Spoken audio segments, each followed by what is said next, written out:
Ano ba yung BIR Form 1701A?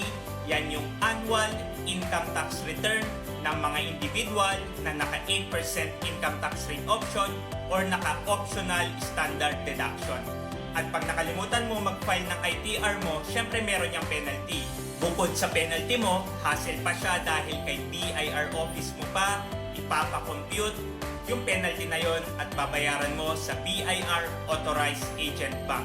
For 2023 ITR, wala pa naman deadline, April 15, 2024 pa. So, okay na okay pa, mag-file na tayo. Pero kung annual ITR year 2022, yung tinutukoy mo, late na po, may penalty na, kailangan mo magpa-compute sa BIR. Share ko na rin yung filing and payment deadlines para sa mga freelancer na naka 8% income tax rate option. Huwag po tayong magpa-late sa pagpa-file at pagbayad ng ITR natin dahil meron po yung penalty at hassle pa ang pag-process.